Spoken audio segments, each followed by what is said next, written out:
नमस्कार दोस्तों, मैं आपका दोस्त अभिषेक गुप्ता और आज आ गया हूँ आपके अपने यूट्यूब चैनल जिसका नाम है ग्रो टाइम। दोस्तों, आज की वीडियो में आपको एक बहुत ही लाजवाब कंपनी के बारे में बताने वाला हूँ। इसको मैंने खुद 13 पैरामीटर से चेक किया है। ये जो पैरामीटर्स मैंने खुद ने नहीं बनाए हैं, बहुत बड़े बड़े दिग्गज हैं जिन्होंने स्टॉक मार्केट से करोड़ों रुपये कमाए हैं और आज टॉप 10 वर्ल्ड रिचेस्ट पर्सन्स में आते हैं। उनकी जो इन्वेस्टिंग स्ट्रेटेजीज होती हैं उनको अच्छे से रीड करके मैंने 13 पैरामीटर्स निकाले हैं और उसके बेस पे स्टॉक को जज किया तो पता लगा भाई वाह, ये उन 13 पैरामीटर्स को ट्रूली टिक कर रहा है। सबसे पहले कंपनी का नाम देख लीजिए आप, RHI मैग्नीशिया इंडिया लिमिटेड। ये जो कंपनी है, पहले इसका नाम था ओरिएंट रिफ्रैक्टरीज लिमिटेड। ये कंपनी का बिजनेस क्या है? ये स्टील इंडस्ट्रीज को इंडिया में और ग्लोबली स्पेशल रिफ्रैक्टरी प्रोडक्ट्स बना के देती हैं। अब आप पूछेंगे ये होता प्रोडक्ट्स क्या है? जिसमें जो हमारा स्टील होता है उसको ना मेल्ट किया जाता है, उसके लिए ना एक स्पेशल एक कह लो बर्तन होता है, एक तरह से आप कह लो, ठीक है। ये उस चीज़ को प्रोवाइड करती है क्योंकि हर किसी के अंदर हम स्टील को मेल्ट नहीं कर सकते, बहुत ज़्यादा हाई टेम्परेचर के ऊपर उनको रखा जाता है। ऐसे प्रोडक्ट को ये कंपनी बना के देती है। तो ऑब्वियसली इसका जो प्राइस है वो काफ़ी हद तक स्टील इंडस्ट्री पे डिपेंड करता है।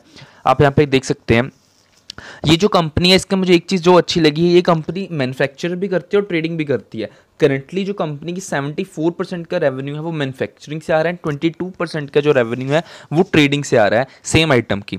जो demand for the refractories primary dependent on the steel industry, मैंने आपको पहले भी बताया 75% जो कंपनी का रेवेन्यू है वो स्टील इंडस्ट्री से आ रहा है इस टाइम। ओके लेकिन ये कंपनी के जो प्रोडक्ट्स हैं glass industry, cement, non ferrous, petrochemical industries में भी यूज़ होते हैं। No doubt majority portion steel industries के आ रहा है, बट हाँ आगे चलते चलते कंपनी ग्रो होगी जैसे जैसे इसके जो प्रोडक्ट की यूजेस है वो बाकी इंडस्ट्रीज में भी इंक्रीज हो सकती है। तो ये कोई ज़्यादा प्रॉब्लम वाली बात नहीं है कि सिर्फ स्टील इंडस्ट्री पर डिपेंडेंट है। And more over steel industry कोई ख़राब इंडस्ट्री नहीं है। ओके हम आगे चलते हैं। अब कंपनी का मार्केट कैप देख लीजिए आप, लगभग 9000 CR का मार्केट कैप है। काफ़ी अच्छा खासा मार्केट कैप है। मैं आपको कहूँगा बहुत ज़्यादा बड़ा भी नहीं, बहुत छोटा भी नहीं, फेयरली मार्केट कैप है, फेयर मार्केट कैप है। प्राइस 556 का है।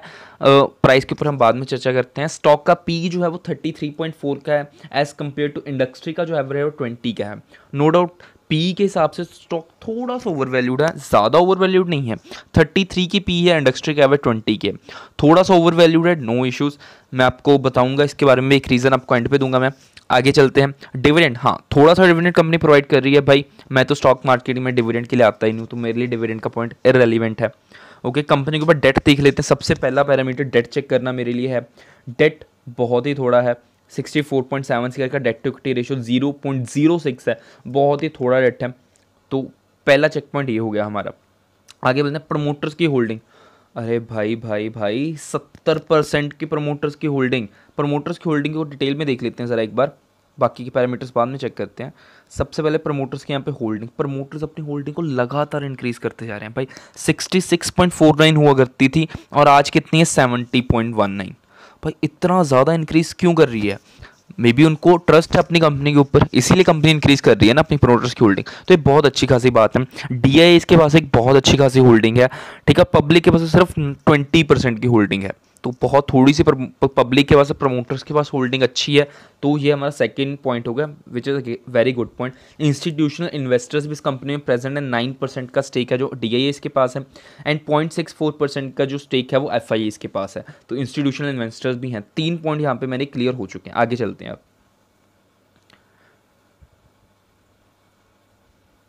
कंपनी के हम देख लें क्वार्टर रिजल्ट्स। कंपनी के जो क्वार्टर रिजल्ट्स हैं, मार्च क्वार्टर में कंपनी ने प्रॉफिट जो दिया है वो 99 CR का दिया है। भाई बहुत अच्छा खासा प्रॉफिट दिया है। और as compare to the last time in March, company का जो प्रॉफिट है मैंने चेक करना था कि 25% से इंक्रीज़ हुआ है क्या नहीं।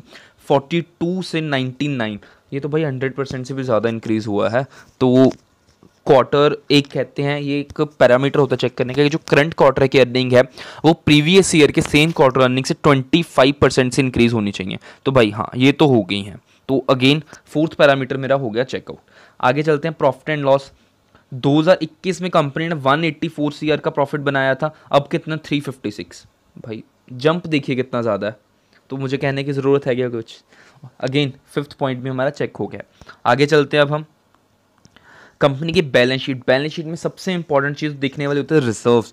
कंपनी के पास बहुत ही शानदार रिजर्व पड़ा है 1000 CR का, 1000 CR के रिजर्व्स हैं। बहुत अच्छी बात है, मुझे ये बात बहुत अच्छी लगी।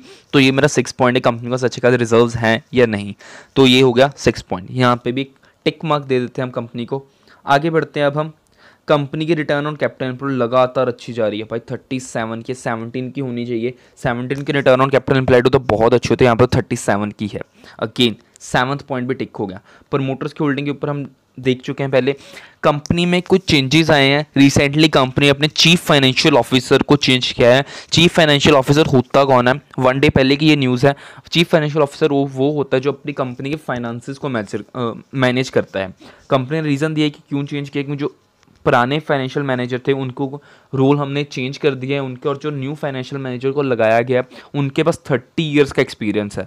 तो भाई ये अच्छी बात है, अगर कंपनी के मैनेजमेंट में कुछ चेंजेस आते हैं और अच्छी मैनेजमेंट अगर दोबारा आ रही है तो एक पॉजिटिव साइन होता है। तो ये 7th पैरामीटर था मेरा चेक करने का, तो यहाँ से भी एक टिक मार्क मैं आपको देना चाहूँगा। आगे बढ़ते हैं। तो दोस्तों मैंने आपको जैसे बताया कि वीडियो के एंड में आपको इसके प्राइस के बारे में डिस्कस करेंगे और पी रेशियो के बारे में डिस्कस करते हैं। चलिए हम गूगल पे इसका प्राइस चार्ट खोल लेते हैं एक बार। कंपनी का जो करंट प्राइस है वो इस टाइम 549 का करंट प्राइस चल रहा है।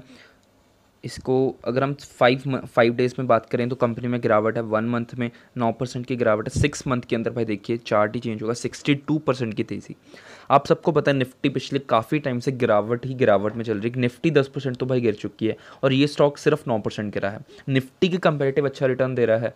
मतलब जहाँ पे सारे स्टॉक्स गिरी जा रहे हैं, 10-10, 20-20% तक गिर चुके हैं, 40% तक इवन के स्टॉक्स गिर चुके हैं। अच्छी कंपनीज, विप्रो जैसी कंपनीज 30-30% गिर चुकी हैं, लेकिन ये कंपनी है जो सिर्फ 10% गिरी है और इसने 6 मंथ के अंदर आपको रिटर्न देखिए 62%, ईयर टिल डेट में 48%। मैक्स चार्ट अगर खोलें भाई 2000% का रिटर्न दिया है कंपनी ने। बहुत अच्छा खासा रिटर्न कंपनी ने दिया है, नो डाउट। तो क्या आगे कंपनी का हमें रिटर्न देगी? भाई देखिए कंपनी अच्छी है, कंपनी के जो फंडामेंटल बहुत ज़्यादा स्ट्रॉन्ग है, बहुत अच्छी खासी कंपनी है। 5 साल में देखिए 300% का रिटर्न दिया भाई। कौन सी इन्वेस्टमेंट आपको 5 साल में 300% का रिटर्न दे सकती है? कंपनी अच्छी लीडर है अपने प्रोडक्ट सेगमेंट में, जो प्रोडक्ट वो बनाती है उसमें लीडर है, ठीक है।